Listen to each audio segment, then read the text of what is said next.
Powered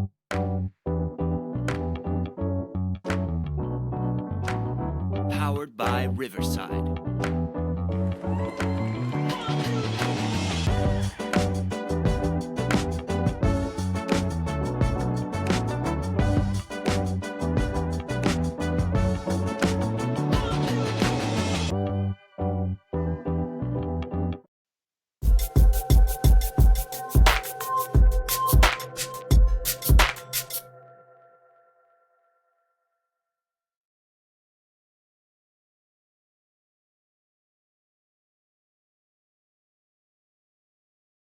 What is going on, my patriots? How you guys doing? Woo! Man, oh man, oh man. All of my Patreons, all of my fans, thank you for being here. As usual, this is another episode of You Can't Make This BS Up. Y'all know we are doing season 2. Well, we are actually talking about wives that murder their husbands or their wives or their significant other, or however you want to put it, for love, for money, or for revenge. I mean, that's just what it is. This has been a pretty good season so far. We released the one last week talking about Danielle Parker. That was a 2-hour series. Oh man, that was a doozy. A 2-part series, not 2 hour, 2-part series, and that was a doozy. Shout out to I guess everyone that has been support me on this journey so far. Still new to the podcast game, but I do have some ultimate news to tell you guys. I will make sure I will have a link tree set up for you to do donations to join our Patreon. I'm going to start releasing more content on Patreon, and I just released some of my lost episodes from my very old podcast of crime stories onto my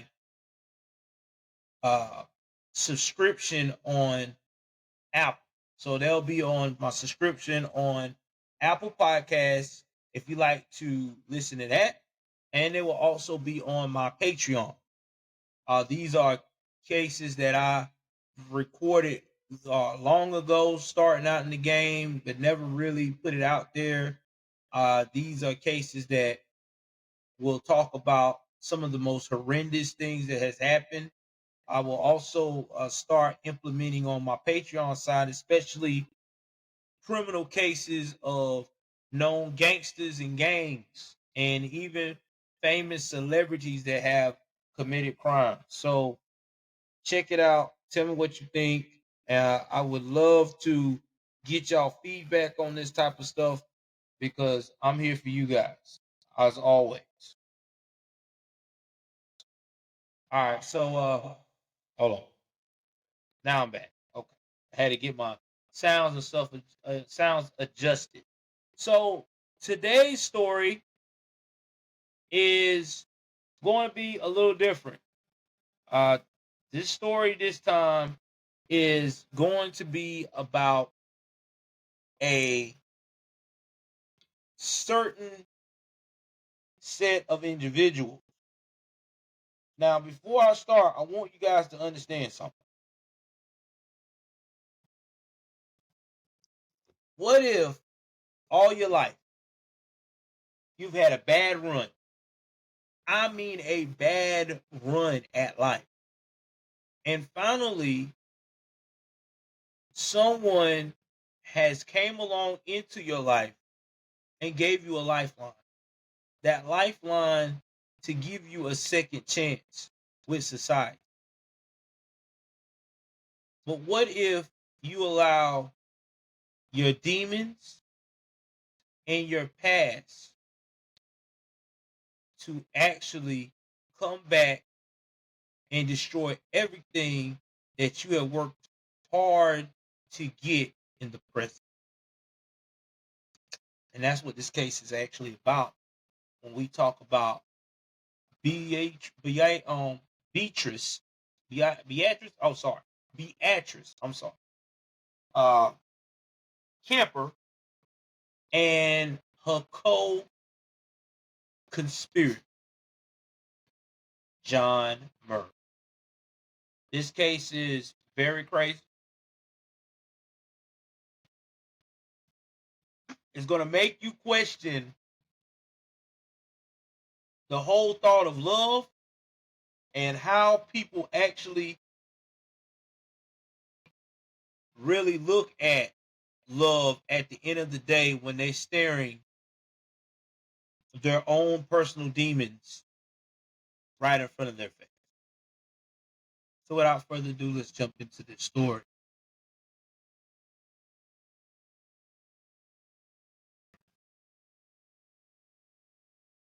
For years, Beatrice Ingram had struggled to find her place in the world. She was someone that, put it mildly, was made some poor choices. Then she married a cab driver named Terry Campbell. Now I'm about to show you a picture of Mr. Terry Kemper here. That was one of the pictures you've seen starting out in the actual introduction of today's story. But make sure y'all get to see him wide and clear.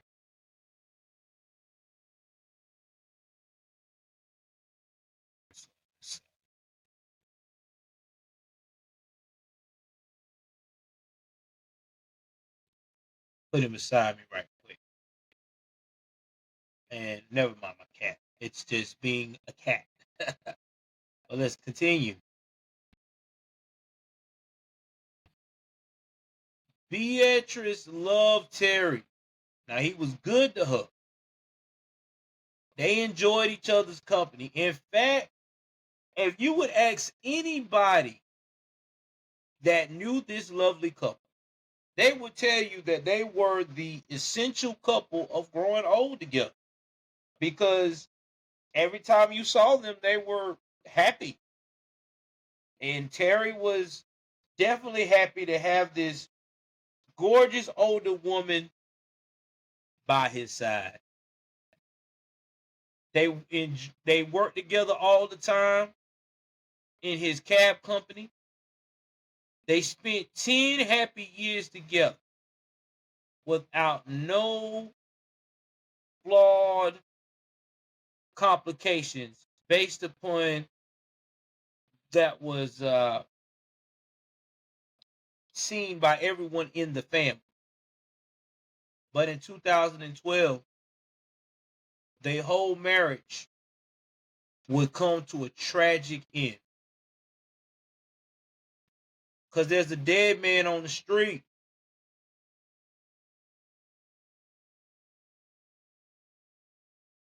Someone opened the car door to check his vital signs, but their hand was full of blood. This person has discovered that this man has been shot twice in the back of the head. And who was it? There on the ground? Terry Campbell. Which not only was Terry Kemper a cab driver, but he was a staple in the community. And it left everyone with the biggest question on their mind. Why would someone want to shoot Terry and take his life? People was thinking, well, could it have been a robbery?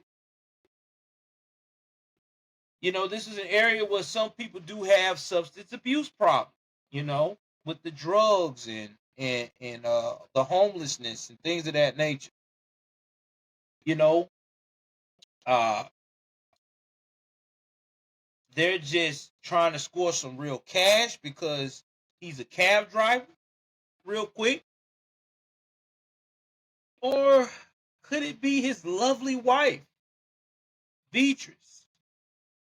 Uh, could it have been a dark secret in her past? Well, detectives, are going to work real hard and working real hard. These detectives recovered a box that contained hundreds of letters. And they are trying to figure out what in the world is in these letters that they just discovered. And would these letters lead to the killer?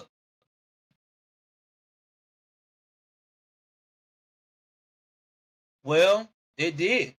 It led to a man named John Murray. Now, John was adamant that he being railroaded. Was this something that Beatrice is playing? Beatrice is playing? Now, you got Terry mother saying the following, and I'm going to put it the way a mother would say. That bitch killed my son.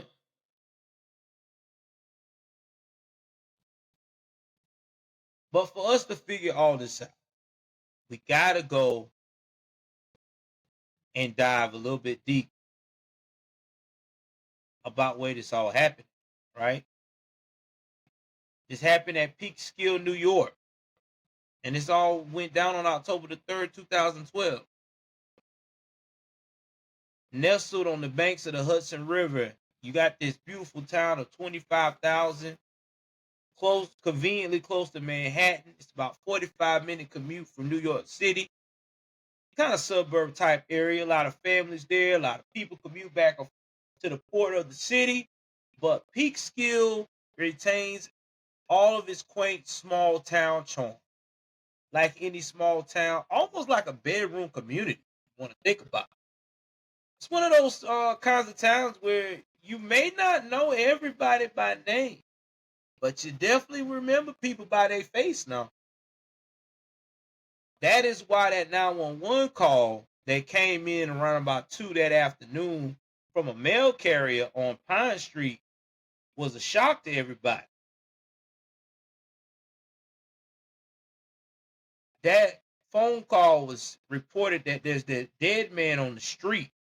It's on Pine Street, it said. And they said, yeah, he's in a car. It looked like he's probably had a heart attack. Now the police and MTs rushed to Pine Street. Yeah, he's in the car. He looks like he probably had a heart attack, but it wasn't that.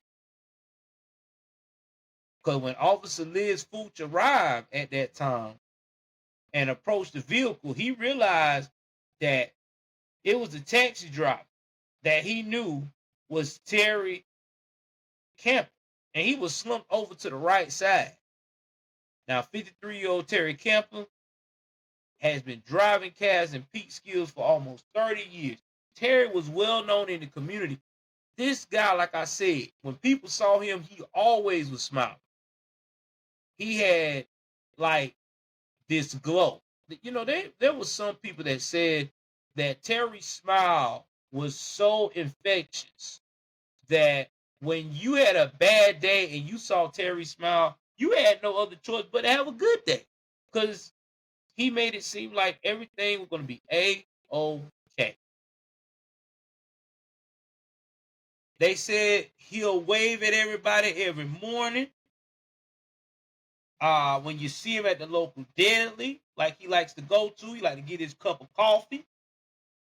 He like to ask questions at the deli to the patrons and the workers, how your family doing? But nobody could not believe this. This is the man that talked to not only just everybody in the owner at the deli, we talking about the police officer, the first responders. He dead. The most friendliest guy on earth is dead. Anyway, Officer Foch went to check Terry's vital signs just to make sure he wasn't dreaming it. But lo and behold, she found out why he wasn't responding. And contrary to what that 911 call said, it wasn't no heart attack. Felt the blood on the left side of his neck. And that's when they even realized that this man was shot twice in the back of the head.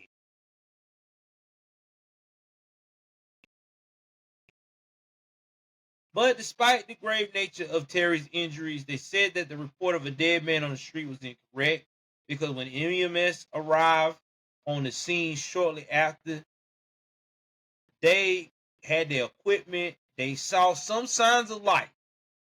So with Terry clinging desperately to life, the EMTs fought to save him. They just removed him out of the vehicle and started performing CPR, attempting to resuscitate. It was some pretty intense moments at that time. And then after that, within minutes, they had rushed Terry into the back of that ambulance and they was off to the races, to the emergency room. People are like in awe. Even the officer, she's like, oh my God, he has a family, he has a wife. I really hope this man makes it. With Terry's fate still uncertain in the ambulance, racing away, trying to get to the destination as fast as possible, the police had to make that urgent call to his wife, 60-year-old Beatrice Campbell, to break the horrifying news that her husband of 10 years was fighting for his life. Now let's talk about the start of Beatrice. Now, Beatrice was born in 1952 as Beatrice Ingram. She started life an hour downriver from Peekskill. She lived in Queens when she was young, and it was there that teenage Beatrix fell for a neighborhood boy named John. Keep that in mind, guys. John, because it's going to be very important later on in this story. Now, as everybody know, when kids are young and the opposite sex are young, they first learn to just be friends as children. But eventually, when John and Beatrice got older and became an item, Beatrice very much was in love with John. But here's the thing that Beatrice started to really realize about John. John was a bad boy.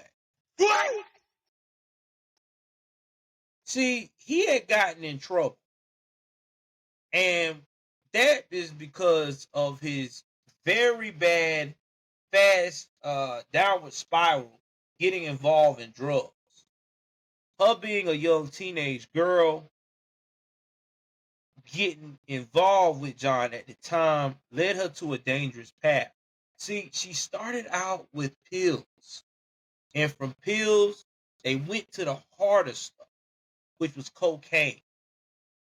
Now, I want y'all guys to understand that Beatrice was born in the early 50s. So that would say in the 60s, going into the early 70s, cocaine was one of the most major things that a lot of young people was involved. Now, I'm going to give you a picture of this young lady right quick. So give me one moment so you can get an idea of who I'm talking about. I don't want to start talking about this thing and you don't know who I'm talking about. Because that's the worst thing you want to do in anything. One second.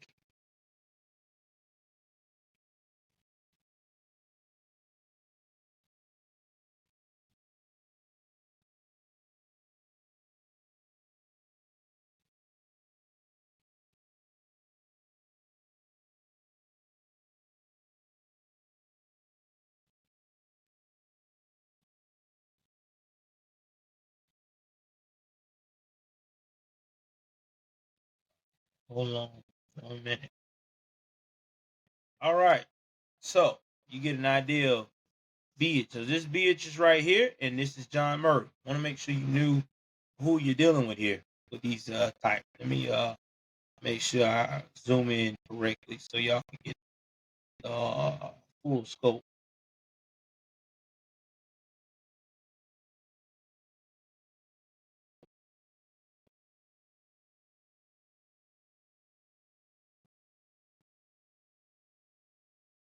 All right. So you got full scope, so now you know what I'm talking about. So I don't sound crazy. So anyway,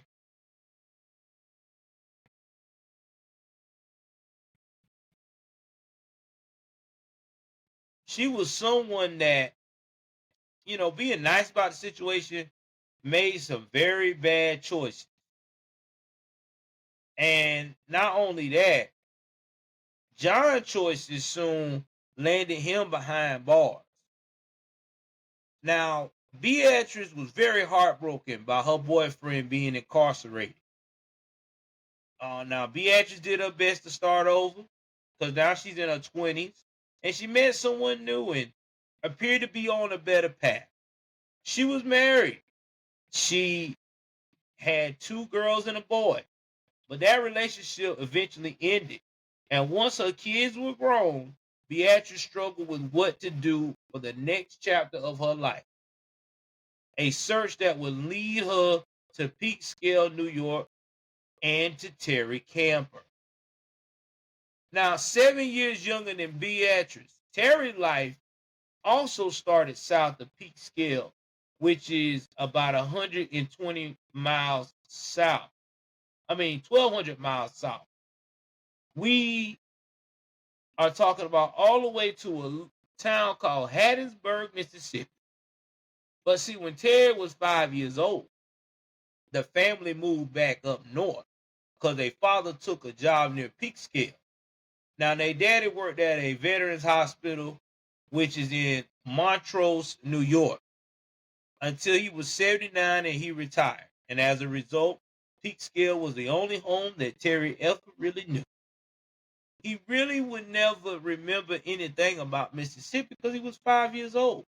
So growing up in Peekskill, Terry thrived in a new environment. He always had a lot of friends, even at a young age.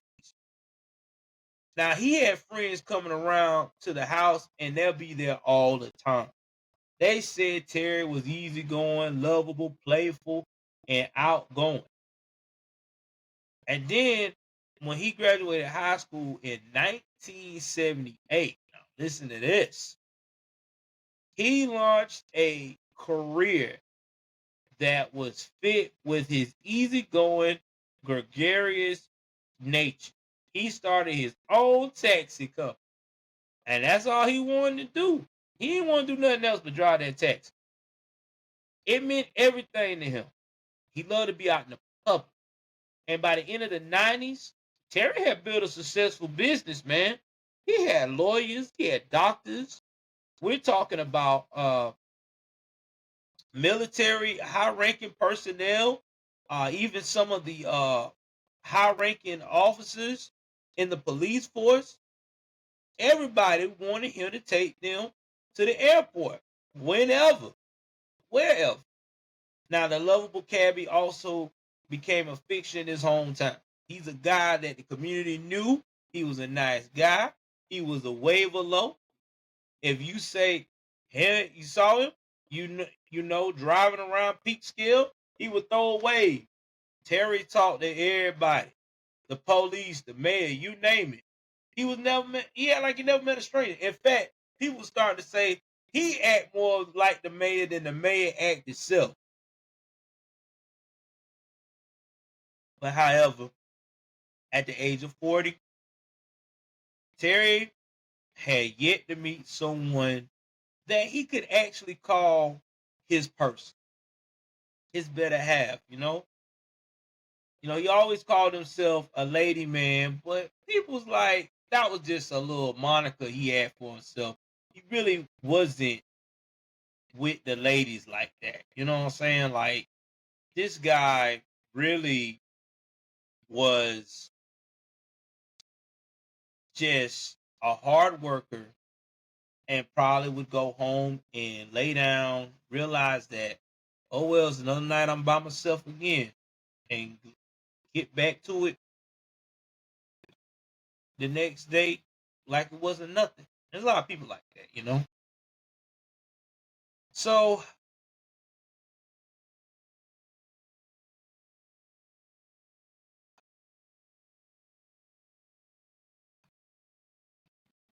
before you know it, Terry was about to become seriously involved with someone that would take him by complete surprise. He met Beatrice at the train station, picked her up, taking her back home to which run White Plains. And as a friendly cab driver, he talked to her. He learned that Beatrice was trying to turn her life around after a long struggle with drug addiction. She'd been through detox, and she was in uh, the whole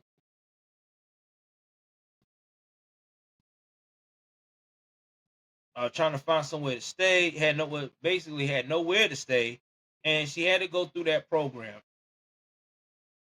After that meeting, that's when Terry got her number.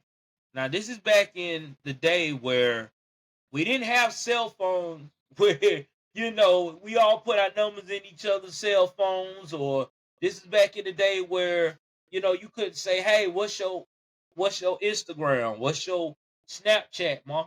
What's your Facebook, baby? We didn't have none of that like we got now. Because, now nobody really exchanged numbers these days. I mean, it's far and few between. And even if they do, everybody does a text from here and now and there. But most of the time, everybody talks to each other on social media. So the whole phone number game is like old school now. I mean, shoot, I think the last time before I got got with my wife, and I asked a young lady for a phone number, she kind of laughed at me and said, I don't do phone numbers. I do Snapchat or Instagram or Facebook. And that was back in 2013. So you can imagine how it is now, 11 years later, from that point on. No one hardly ever gives out that number. It's all social media based. But I had to put that tidbit in. Let's continue with this. Right. So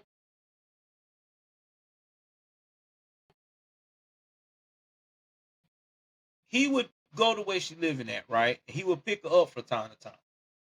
And he brought her to meet the family, and it was clear that Beatrice was becoming more of than just a regular fare. He went to one of his family members, I'm thinking his sister.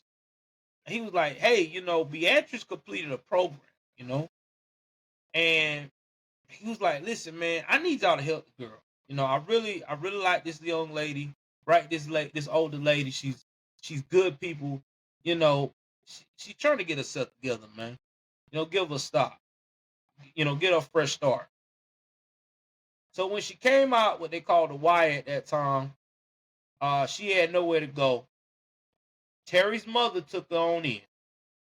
She stayed with Terry's mother for 8 to 9 months. She came out, and she had, 8 to 9 months. But as she got to stay there for 8 to 9 months, she got closer and closer with the family. And not only with the family, she also got closer to Terry. And Terry and her started dating. Now, Beatrice's recovery has given her a new lease on life, and Terry was clearly a big part of that. They really liked each other. Now, I'm going to put this tidbit in too because I've been clean now from pills for 10 years. And the first thing they tell you when you're getting yourself clean, especially uh, with her being a long time addict, is it's not really healthy to just jump into a relationship this quickly because now your addictions can still transfer into being into a relationship as being that new addiction. And that can be very unhealthy. But again, that's just my personal opinion. I really think that Terry should have waited on this one. I think that that's what it started becoming. He started becoming like an addiction for her, or as they could call a temporary fix for a long-term problem that she had not settled uh, very properly. So anyway,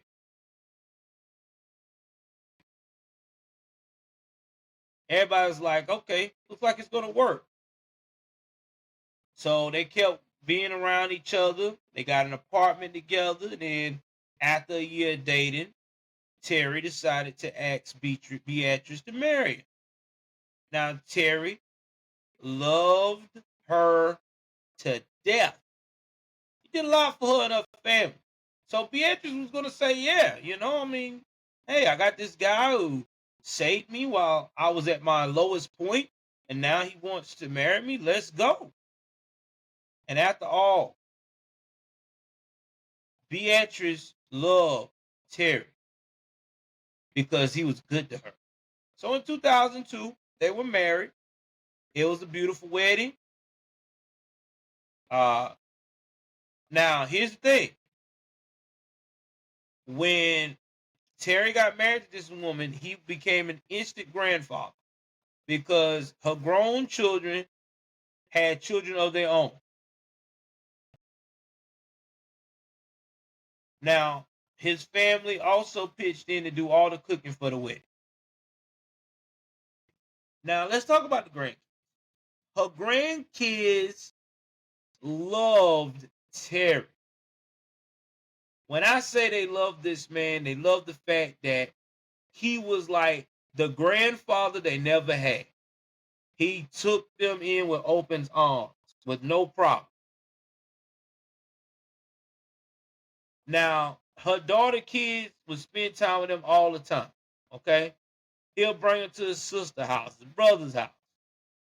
You know what I mean?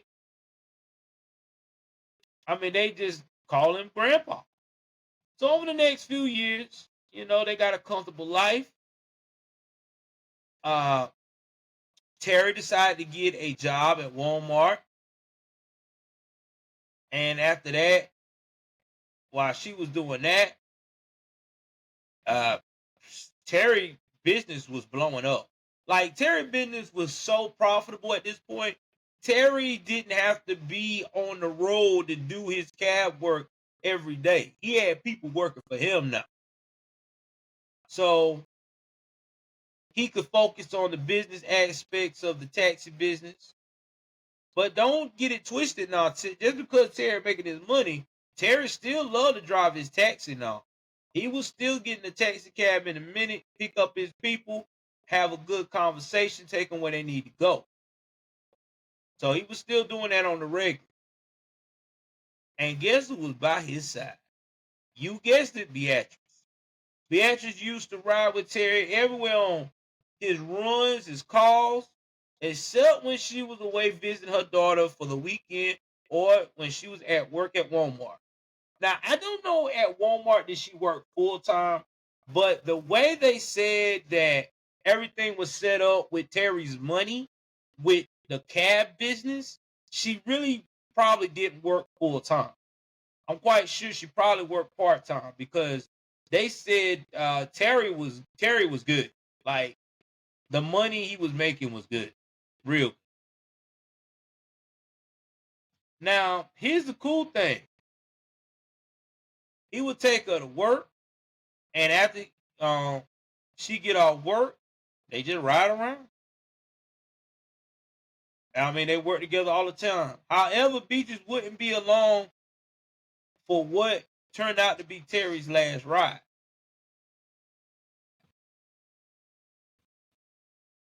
So anyway, everybody were able to track the that phone call, right?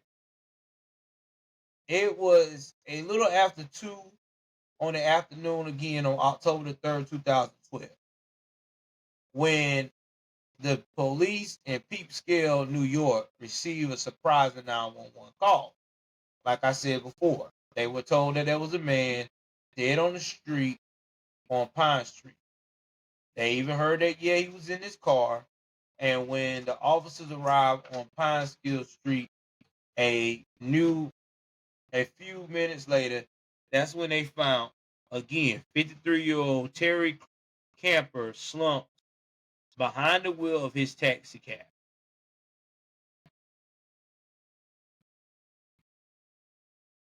So, while this is going down,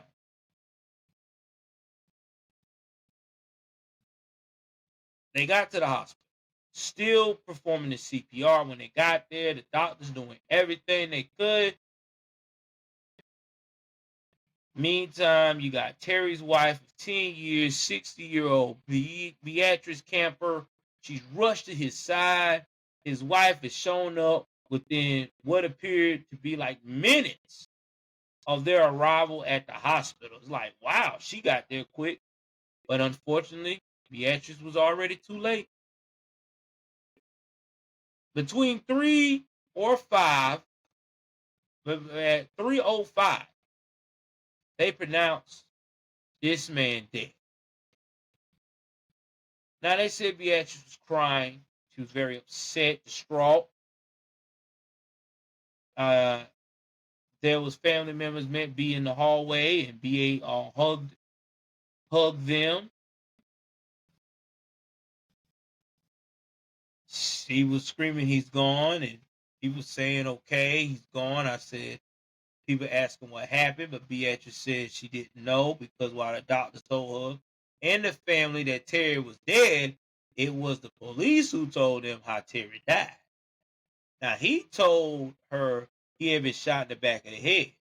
They don't know who did, but he had been shot not only in the back of the head once, but twice. He was when they was telling him that he was shot, people that knew Terry was like, well, why would somebody want to shoot him? You know, he didn't bother nobody. He kept to himself. Didn't do anything to anyone. Only thing the police could come up with, well, maybe it was robbery. And his sister was quick to say, well, I always told him, stop showing your money. Because he would tell her, like he was showing a few dollars, and I said, put your money away. When you have a taxi driver known to carry cash, it would be the direction any investigator would probably begin to go in, along with the family. So, hoping to piece together Terry's last hours, the investigators turned to the friends and the family in the waiting room. Now, the family at the hospital was understandably very distraught, upset, emotional. And at the hospital was understandably know that they were at this emotional level. But at the same time, they became to be very helpful because they too want to find out who killed Terry. That's right. Who killed Terry? That's the big bubble. And everybody's trying to figure out here. Now, it just so happened that one of Terry's friends had an important clue to share. See, Terry had a friend named Ruth, and she often ride along with him for company. He always liked someone else to be there. So Ruth would ride because she didn't have a job at the time. And Ruth told investigators that she'd been riding with Terry earlier that afternoon. And shortly before he dropped her off, Terry had gotten a phone call. She said she picked up on Ruth's phone, but Ruth would answer her phone all the time in the car. And the man says, I need a ride from Pine Street. Did the fact that the caller wanted to be picked up on the street where Terry had been shot mean he was the killer? Now, back at the crime scene, there was nothing inside the cab to identify Terry's final fare. Police did find some key evidence.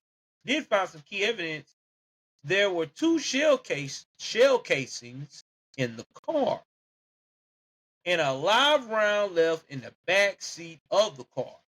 So they looked at the shell casings and the live round, and they figured out that they were looking for a 22 caliber handgun as a murder weapon. And in addition to the shell casings in the back seat, the investigators at the scene also found Terry's empty wallet. Now, a crime of someone who has a substance abuse problem, something along those lines, where they're not thinking correctly and they just trying to score some quick cash real quick, that was our first impression of what might have happened. And if the killer was an addict looking for some quick cash. But it looked like they made a critical error. Terry's cell phone was not in the cab, and that was not on his person. Had the killer taken it? The investigator hoped that was the case. Smartphones put off a GPS locator, and you can ping it and find out where it is, and located the phone carrier. We were able to track the phone, and they found the cell phone. But the phone was not in Peekskill. No. It was across the Hudson near West Point. Now, we had a general area of where that phone was.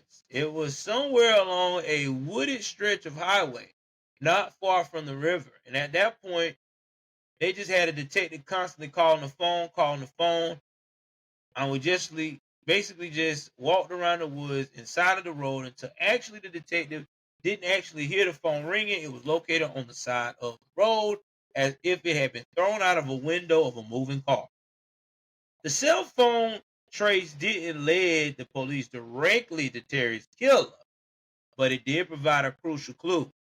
Once they found that cell phone trace hadn't led the police directly to the Terry's killer, and it provided that crucial clue,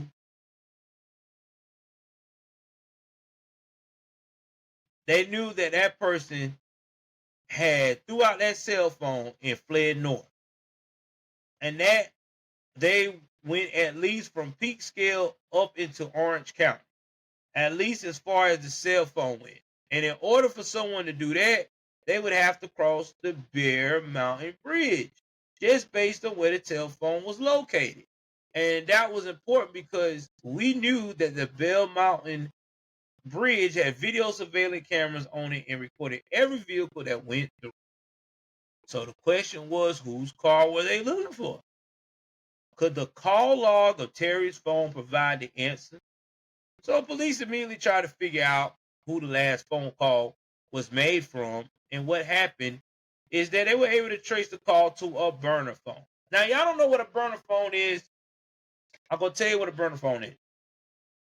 Burner phone is basically a prepaid phone. It can be your track talk phones. It can be your straight talk phones. It can be your Boost mobile phones. Any phone that is not a major commercial type contract phone. These phones are a little bit harder to trace because most of the time people can basically put bare information about who they are to get the phone activated. They can give all kinds of crazy addresses and stuff.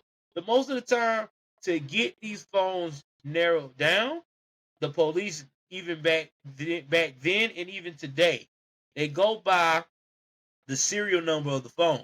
And the serial number of the phone usually tells them where it's been activated and who purchased the phone. And 9 times out of 10, it's going to be where cameras are operating and they're going to find out who purchased. So, yeah, that's just some investigating 101 for you guys out there that's thinking that you getting a burner phone is not going to get you jammed up. Most of the time, and most of the 50 states that I know that do good detective work, they will find you. Let's continue. But since it was a prepaid or burner phone, the investigator reached a dead end. So it was just basically a phone you buy and put minutes on. But there was a name associated that we could track down. Desperate investigators contracted the burner phone provider. And while they had no way to identify who a person's phone, they could provide police with a list of calls made by the burner. Here we go, guys. It always happens. We try to tell you guys, with technology now, you don't have to have your name attached to anything. All it takes is for you to call someone that knows you, burner or not, and it's done. And when the detectives reviewed it, they realized that in addition to Terry, the owner of the burner phone had also called a woman named Sandra Doe. They bring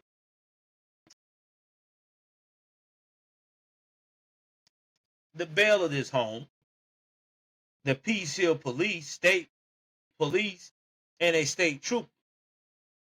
And when they rang this doorbell, they asked this lady, did she get any calls or make any calls? And they showed her the number. And she looked at the number and she said, oh, yeah, that's my homeboy, John Murray. Oh, Lord have mercy. And then when I was down at the police station, and this is what her words stated, they also asked her, how did she know Mr. Murray? And she told them, oh, I met John Murray through an associate of mine who was, let's say, a resident of the Sing Sing, a.k.a. New York's maximum security state prison. What? I know, you can't believe it. John Murray, we found after running a criminal history on him to be someone that had recently served time for 2 murders. He had gotten out in November of 2011. What? Y'all, I'm gonna, before I proceed on here, I'm trying to figure out how in the hell this man got out of 2 murders. I'm gonna show his picture again. I'm about to show y'all John. Old John, baby. John Murray. Let's go put old John Murray picture deck back here for a minute here so we can show the congregation. Oh my Lord. John. You know who John looked like? John looked like a deacon. Not even a deacon. He looked like a scholar. You know them old school scholars that tell you better watch yourself, young blood. Better watch yourself, young blood. You know, he looked like one of those guys. So it just blows my mind to know that this scholar-looking joker here is a criminal. He really looked like somebody's granddad. Wow. Man, this getting crazy about a moment. Let's continue about John. I told y'all to keep in mind that don't forget about John. So anyway,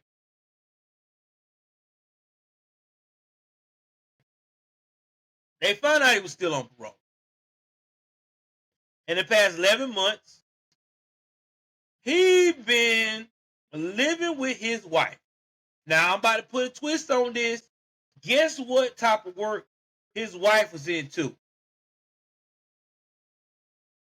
She was a minister, y'all. God almighty knows. You can't make this up. Now, she came to visit him on a ministry, and she met him in prison. What? Yeah, I'm telling you, you can't make this up. I don't know why. I never get it. Why do female ministers and good-hearted single moms that kids done flew out the nest always marry these criminals? These guys are in jail for a reason, baby. They're not rehabilitated, okay? They're in here for a reason. Let's continue. However, what stood out to the investigators was the fact that John and his wife lived in the town of Newburgh, across the Hudson from Peekskill. Peekskill. Now, you know what that means. That means he has to cross the bridge. You know, obviously, to go back to Newburgh, you didn't take the same route to travel over the bridge. And when the investigators reviewed the surveillance footage from the bridge, it looked as if everything was finally falling into place. They were able to observe the vehicle when we believe to be John Murray's across the Bear Mountain Bridge at approximately 1 p.m. heading east towards Peekskill. And then we had that same vehicle coming back. So across that bridge towards Newburgh at approximately 2 p.m., it's hard not to say that there was a connection where when you see John Murray's vehicle essentially cross over the bridge right when the murder takes place. And then he leaves the bridge shortly after the murder takes place. But what was the connection between John and Terry? Because you gotta remember now, Terry, he doesn't deal with no criminal. He's a law-abiding driving cabbie. So why would he deal with a man that's just got released 11 months ago with 2 murders? It don't make sense. But we about to get to the whole story while we take this quick commercial break. I would say commercial break, but we're going to take a quick break and we'll be right back.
All right, everybody, and we are back. Sorry about that. Had to take a little commercial break. Hopefully, the next time I take these commercial breaks in the future, you guys can actually hear me have some sponsors. So that's why it's important for you guys to continue to comment and hit the 5-star rating. So that way I can get to that point to where I will have more people that wants to have me promote their products or even their podcast on my podcast. All right. With that being stated, let's continue with the story. So,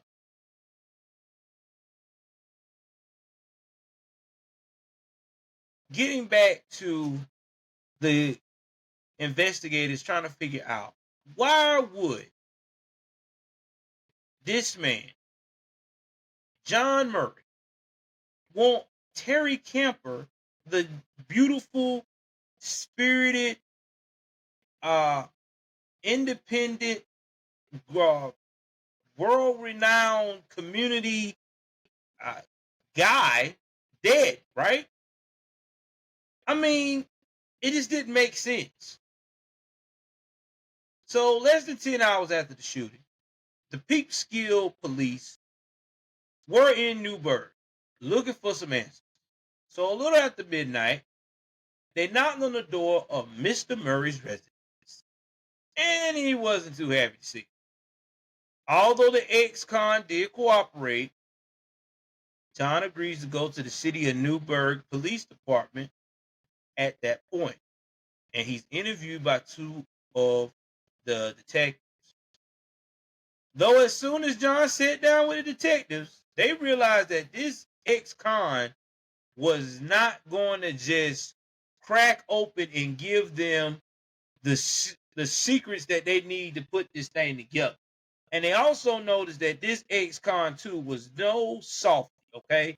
This guy was not going to be crying and, being all marshmallow.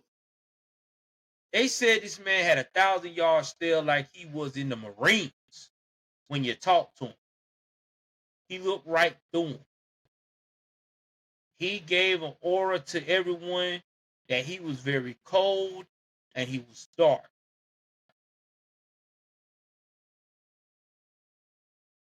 Now, that's where it was that day. Now, he also stated that he was in the city of Newburgh with his wife. So they give him nothing. That he was in Peekskill. Now, the investigators knew it was a lie. They had very clear footage of the car and his license plate of a person who fits the description of John Murray. So they started to press John. They asked him them hard questions about his cell phone number. And at that point, John was like, "Yo, listen, man, we're not talking no." In fact, let me get a more dramatic response. He would say, and again, this is all perfect. Listen, I'm not talking no more. I'm not answering any questions. I'm ready to leave.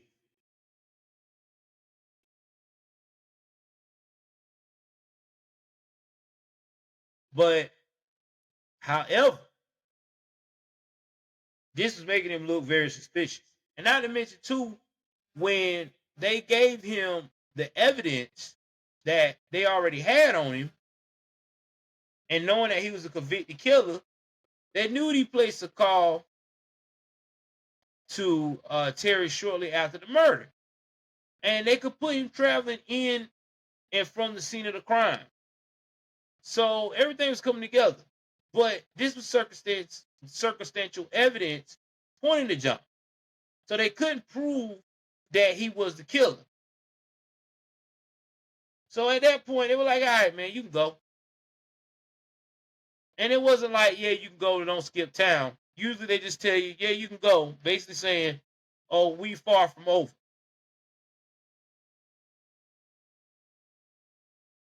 While they suspected he killed the cat, the investigators had no idea, again, why John want this man dead.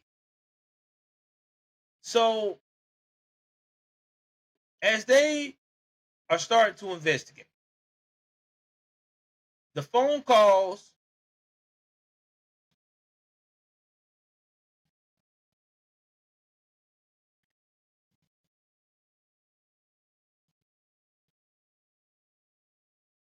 all right. So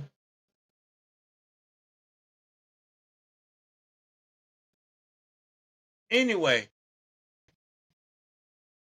here it is now, October the 4th, 2012. It had been less than 25 hours now since Beatrice Camper's husband, Terry, had been murdered. Now, while driving his cab in Peekskill. Now, the investigators had a suspect, not even a person of interest at this point. He's a suspect, John Murray. Had him in the area in the crime when it went down, and put him on the path where they recovered the phone. So they got something going on. They knew he'd been recently released from prison. They knew he was a convicted murderer. But there was one question that still killing their brain. What is this relationship with Terry Kemper and John Murray? What is tying these two people together? It's got to be something.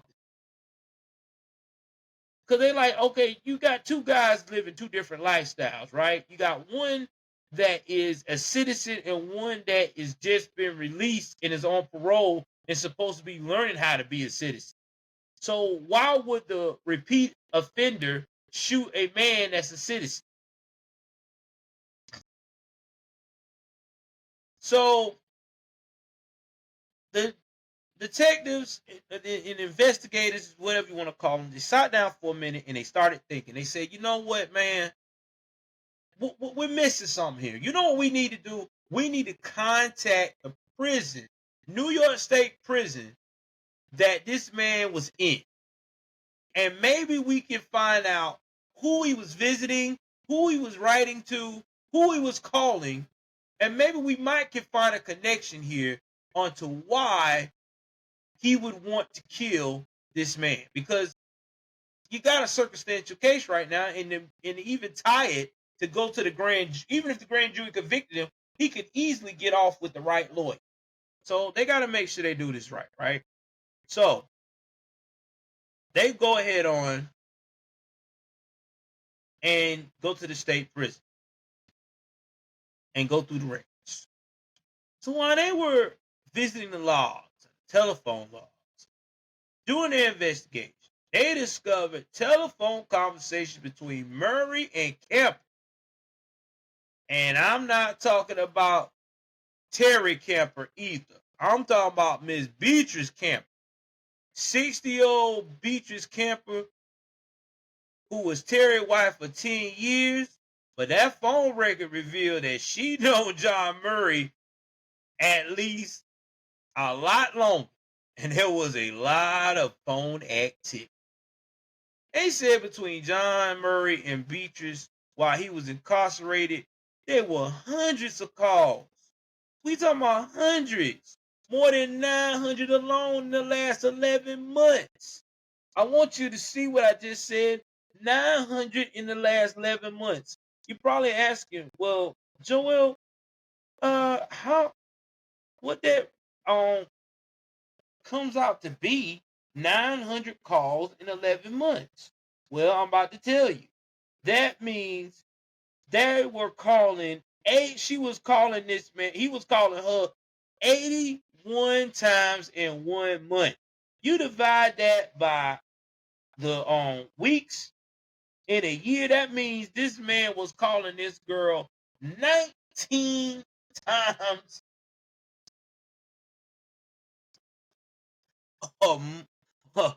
19 times a week. And then you divide that by 7 days. Man, we're talking about 3 calls a day. 3 calls a day, roughly, he was calling this woman. I'm trying to figure out how she had the time to talk this man on the low that long and be married. Oh man, it gets crazy. and there was numerous visits from Beatrice. And since Terry's wife was a connection to John Murray, the next question for investigators was, how did Beatrice know this ex-con? So there's a relationship there, and it was a long relationship. And it was John Murray's friend, Sandra Dolman, who put the investigators onto what was going on. See, in the first place, she revealed how long Beatrice had known him. They'd known each other in Queens years before this even happened. They started out as neighbors, as young, like I said, young people. He was a charismatic guy. He was handsome, funny guy, and he was Beatrice's first love. And being that he's Beatrice's first love, John and Beatrice had a relationship, and then it got a physical relationship. And there was a lot of drugs involved at that time. Okay, like I said, this is back in the 70s. They in the late 60s and all the way into the late 70s. But they were very much in love. But in 1977, the couple's intense and tumultuous love affair had came to an abrupt end because he was convicted in Queens on 2 homicides, and he did about 30 years in jail for those. And while John was in jail, Beatrice had lost touch. But she moved. She had this whole other life, full life with children and grandchildren, in a decade-long marriage with Mr. Terry Kemper. But in 2002, shortly after she met Terry, John was back in Beatrice's life. While John was incarcerated, Beatrice had gone to this fair where they allow inmates and visitors to sort of interact. What? Are you kidding me? They did that back in 2002? You gotta be BSing me right now. They had criminals out at the fair to interact with other people? No wonder we got so many damn repeat offenders out here. You can't do that now. Wow, man. I was living in a dangerous time in the early 2000s when I was a teenager. Jesus Christ. As an early teen, a late teen, early adult. Oh my God. I did not know that. That's crazy. That's straight nuts.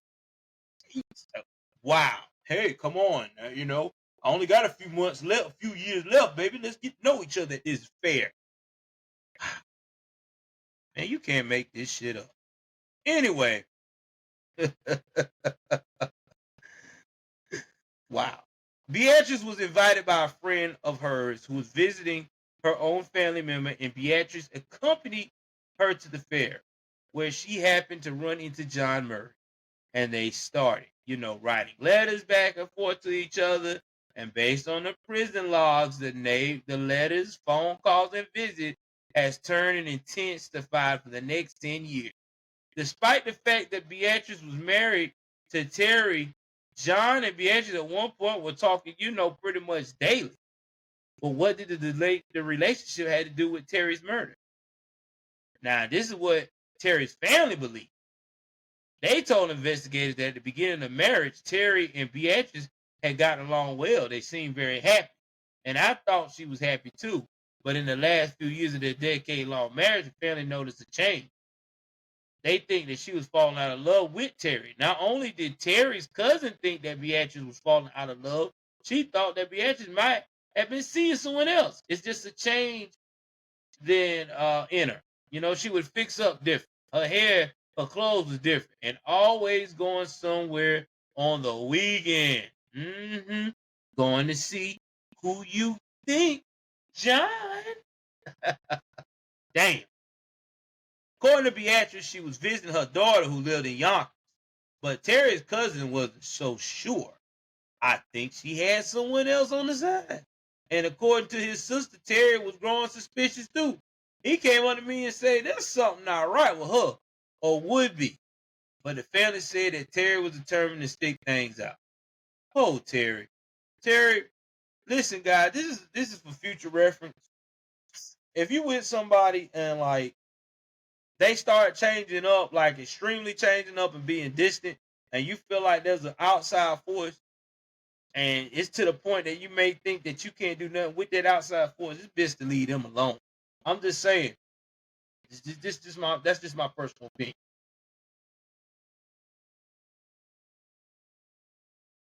All right. So anyway,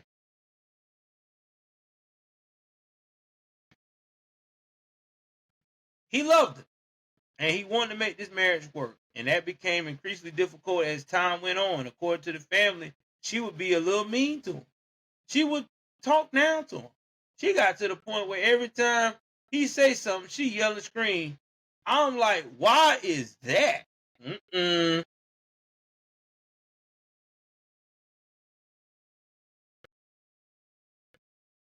And his family was like, why do you keep taking? He said, well, that's my wife, and I want my marriage to work. Maybe he's telling him, like, yo, you don't got to take that abuse like that. And especially not to make a marriage work. She and the family said you both got to want it. And apparently she doesn't want it. And his response was, listen, stop it. Don't talk about my wife. Now, the sisters urged him to leave Beatrice. But he said, neither one of us is happy. I said, then why are you in time? Why, when you're in time to get out of it?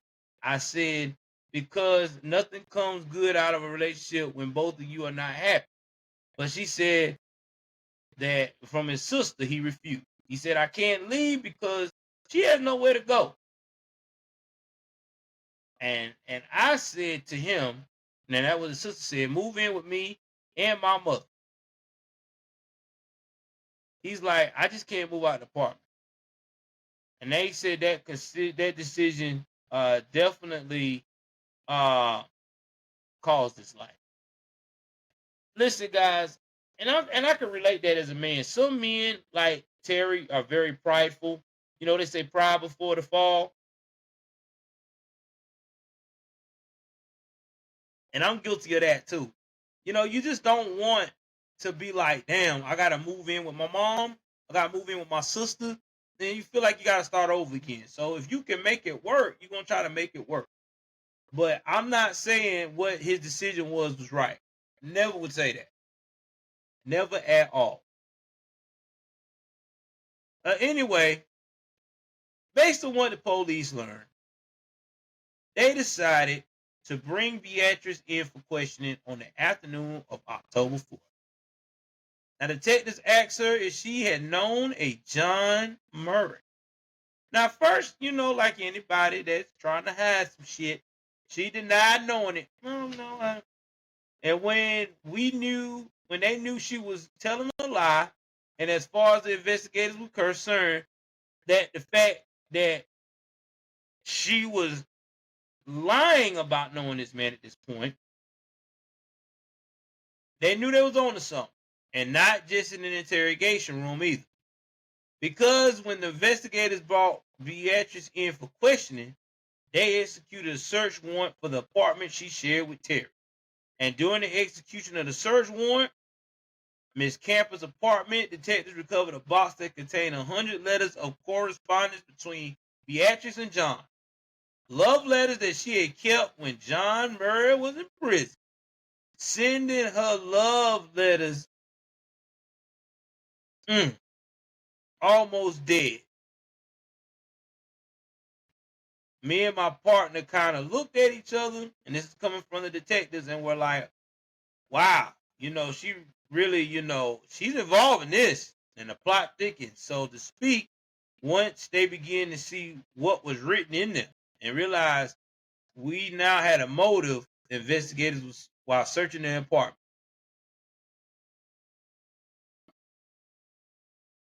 So they really passed on to their counterparts in the interrogation room about what they found in these letters. And they started turning the heat on Beatrice. They started to bring out the proofs that they had that Beatrice had made phone calls to John Murray. And John Murray had made phone calls to Beatrice. And once she realized how much the police already knew, Beatrice's story began to change. And she started telling what happened. See, she started out by admitting that she did know John Murray. She told us that she was actually involved in an affair with him. She would even leave saying that she was going to visit a daughter when she wasn't. She was going to meet John Murray. And according to Beatrice, during those meetups, eventually they began talking about ways to get Terry out the picture. That's when she decided to come clean about the whole situation. She gave them information that she had conspired with Mr. Murray to kill her husband. She did admit that, her and John had been planning this for quite a while. And that, she was involved in the murder of her husband. Although, according to Beatrice, it was John's idea. One that she got swept up in, foolishly obsessed with the prospect of being reunited with her first love. And they said the guilt started weighing on her and she couldn't handle it anymore. All right. And I got to say something about this before I get more into this story. First and foremost, about those letters. Those letters was very, very nasty. When I talk about freaky, they was explicit. They said they were talking like porn stars in that letter. And on the phone, they said the phone conversations were very intimate and naughty. Almost like phone sex. So they were really in this thing, man. Really.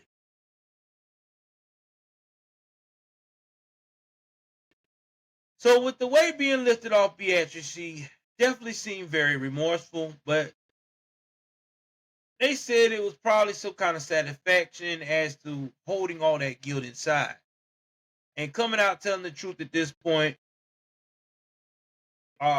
Beatrice's confession do her any good. Well, despite her cooperation, the Peekskill police placed her under arrest for Terry's murder.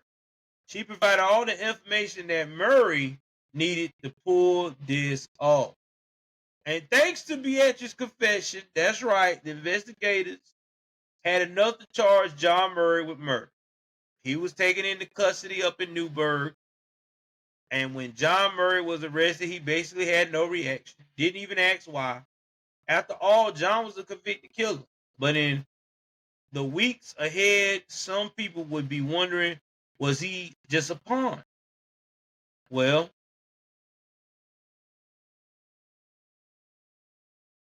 and at the same time, they want to know, would Beatrice's confession be enough to convict John? And not to mention, too, since there was no hard evidence on John Murray whatsoever, would John turn the tables on Beatrice? So anyway,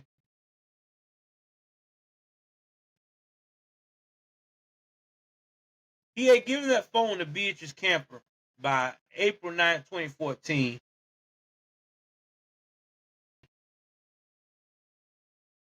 It had been a year and a half since Beatrice Kemper's husband, Terry, had been murdered while driving his cab in Peekskill, New York.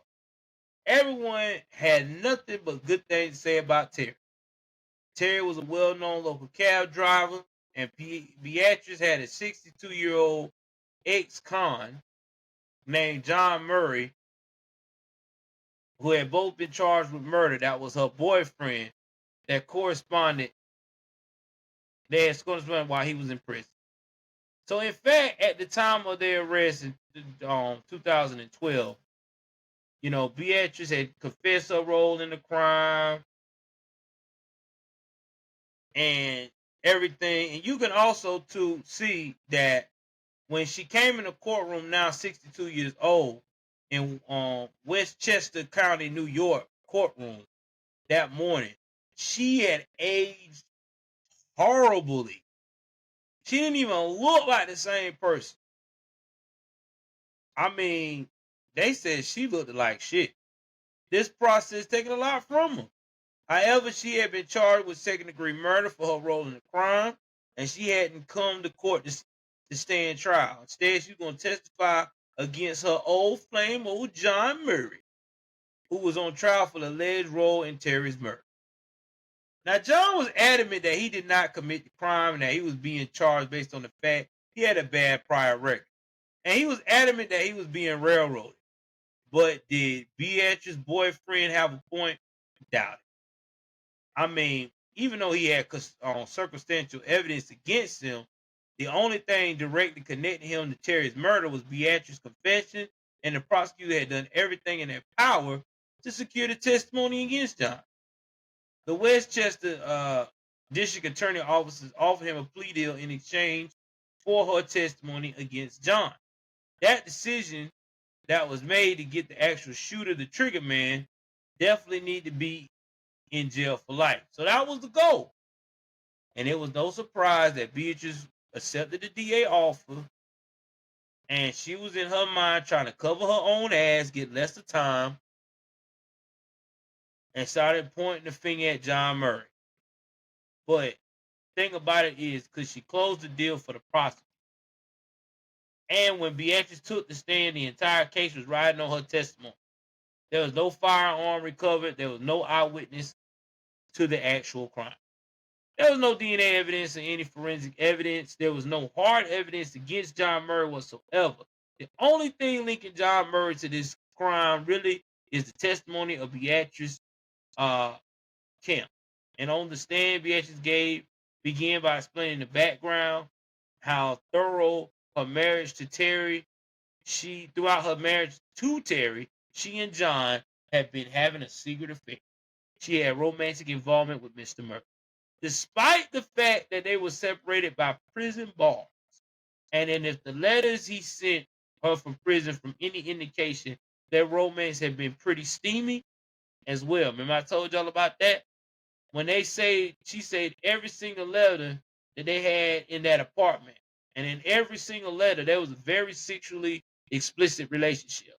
And if the hundreds of letters John had sent weren't enough to prove how devoted he was to Beatrice, the prosecutor also played tapes of the prison calls between the lovers. There was a number of calls the DA office played, some of them highlighting a lot of erotic talk and discussions of having sex. And Beatrice said that once John was released from prison, the lovers had turned years of talk in reality, despite the fact that they were both married. And y'all got to understand something. I know you probably said, well, damn, she's in her 60s and he's in his 60s. What the hell was that about? Well, you got to remember, he's been in jail for 30-something years. And there's a lot of old heads in jail that keep their body in shape. And I guarantee you, her living with, being married to Terry, he was taking care of her. So I know her body was definitely back in shape than way better shape than over the years of the drug use. So yeah, I'm quite confident that they got it in numerous times. Not even shocked. So when John was released, they met up. According to Beatrice, the affair continued the next 11 months. She was visiting him. They would get together. However, Beatrice claimed that the affair wasn't the only motive behind Terry's murder. Here comes the famous one. There was in the plot to kill him for life insurance money. Because at the time of his death, Terry had 2 insurance policies totaling over $100,000.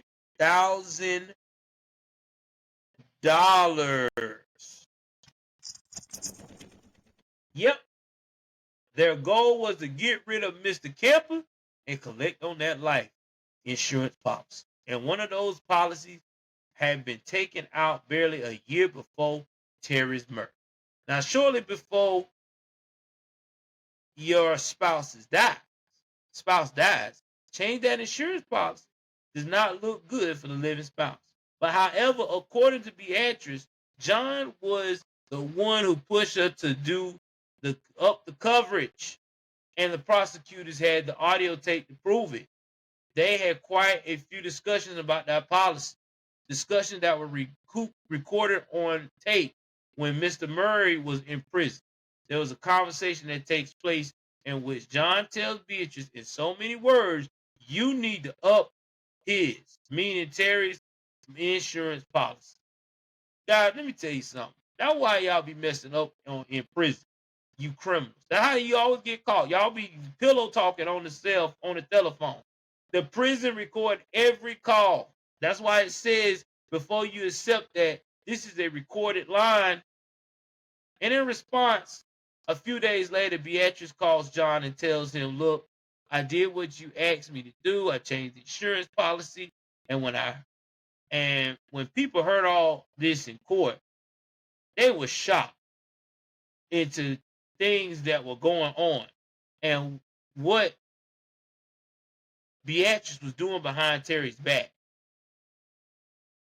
Although as both Beatrice and the prosecutor stressed, she only did it because John told her so. But it doesn't matter. I mean, this is your husband, for crying out loud. You can't be doing that, man. Come on, bro. They said she'll do anything for John. But as Beatrice told the jury, once Terry was dead, she immediately regretted what she done. She didn't thought this through. Her relationship with John Murray got wrapped up in. She kept on saying she's done. I don't think she really thought this through. Her relationship with John Murray, she got wrapped up in it. She kept saying that she was sorry. She didn't want any of this to happen. And that's what Beatrice claimed. But was it that the truth? Well, John's defense attorney gonna jump in and say, "Oh, she couldn't be believed. She was gonna testify against John, so her jail time get reduced." Instead, when John's defense presented this case scenario, they laid out the exact opposite of what Beatrice claimed. Almost all of the crime from Beatrice, it was Beatrice who was going to change these policies, and John sort of just went along with it. And since Beatrice's testimony was the only thing that directly connected John to the crime, the defense maintained that it was completely innocent. But John was just adamant that he did not commit the crime. And they reminded the jury that the prosecutors had no murder weapon, no evidence actually putting him in Terry's car. They were circumstantial. That could be a coincidence. It could be a different car. It could have been anyone who drove the car and threw it up there. And the call from his phone that pointed him in the first place, the defense claimed that John was the one who made the call. He had given the phone to Beatrice Kemper before the day of the homicide. Beatrice had actually provided John with the phone so they could talk privately anytime Beatrice and John wanted. But why would John give Beatrice back the phone that served as a secret hotline? Didn't make sense, does it? No, don't me either. John had in fact ended the relationship with Beatrice. He said Beatrice was very upset with the fact that John no longer wanted to be with her. That was not acceptable to Beatrice. She continued to pursue John even after the fact. John, quit lying. You a freak. You married a church lady that's a minister. You think she gonna be as freaky and as erotic as Beatrice is, who's coming to see you every weekend and doing all the things you want done to you? Man, stop the cap. Stop the cap. Ding, ding, ding. And according to the defense, it was Beatrice who had killed Terry. John Murray put everything on her that the shot that she shot him, and he was pushing it on her. The defense claimed that Beatrice had not only murdered Terry, but they said that she was obsessed with John Murray and was intentionally dumped her dead husband's phone on the way to John's house to frame her ex-boyfriend for murder. We tried to put it on Beatrice entirely, and that it was her. Okay, rewind, take two. That's not gonna work. She was at the hospital during the time that the phone was dumped out. Dude, ain't no way she could have went and did all that and then come back to the hospital. Stop it, John. Boy, these defense attorneys, they need to do better. So after that argument, the prosecutor just laughed, basically, kept showing their evidence. And as a result, the DA offered her that fixed amount of time in jail. And in return for what she would have to testify against John, John defense, on the other hand, tried to shoot this down and say that, hey, she's just doing this because she's trying to get lesser time. And she's lying.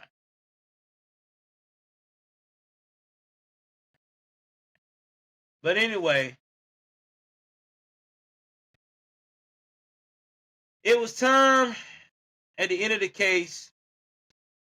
It was time to see what the jury believed. So, the jury deliberated. They didn't really say how much time. There's a lot of tension in the courtroom. John knew the stakes was high and that he was looking at a lifetime sentence without the possibility of parole. But it was like, could he get it? Well, looks like the worst was for my boy John Murray, because guess what? The jury found John Murray guilty of murder. Thank you, Jesus. That's right. They found him guilty of murder. Now, John was very upset at the verdict. Okay? He really was. But, you can't kill nobody and think you're going to get away with it. He was besides himself, and he was going to prison for life. He would never see the light of day per the judge. And everybody agreed with it. And that he got just what he deserved. I mean, everybody want to know about Beatrice. Well, here was her plea deal, right? Beatrice was able to get 15 years to life in prison with the possibility of parole as an option. So that basically means when she do her first 15, which she was sentenced in 2014, she probably come up for parole 2027. When she comes up for parole for 2027, she can go before the parole board. But don't you worry, because Terry Kemper's family said, like hell that bitch ever getting out. They going to every parole meeting. So she'll probably die in prison. Hopefully. Okay? Because in 2027 she'll be 75. So yeah, she's probably gonna die in there. Because once they deny that, she's got some time before she could go up again. So she'll probably die in prison. So anyway, with that being stated, this is a sad case. It really was, because Terry did not deserve any of this at all. These two people were just toxic, not only for each other, but anybody that they came across. Because here's the thing, all Terry ever wanted was to find love and happiness. But it seemed like to me, Beatrice, once she got her chance to be in the presence of her first love, John Murray, again, all of the sacrifices and the hard work that Terry Camper put into their marriage and their relationship to make her have a better life went out the fucking window. So, yes, I'm glad that John Murray will rot in hell and die in prison and then rot in hell, because what he did to Terry Campbell was wrong. Okay? You killed this man over what? An insurance policy? And you get back with your first love? Sickening. Not to mention, I hope that Beatrice Camper never gets out, because she is just like him, a fucking parasite. Because you married this man, you got as close to this man's family as anybody could possibly close. I mean, you live with his mom, for God's sakes. So you got your shit together, and you decided to snuff his life out for a measly $100,000 policy, and some damn criminal, aka a freaking as they would call it where I'm from.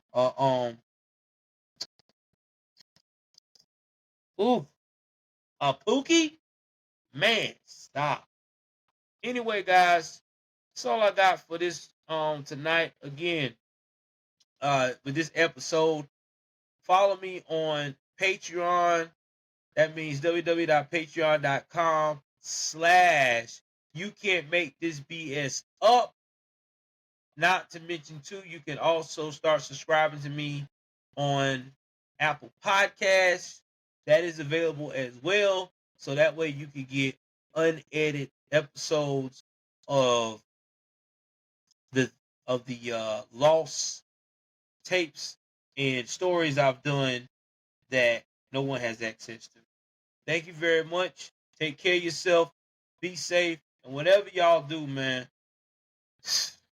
do not, I repeat, do not let your lustful desires overthink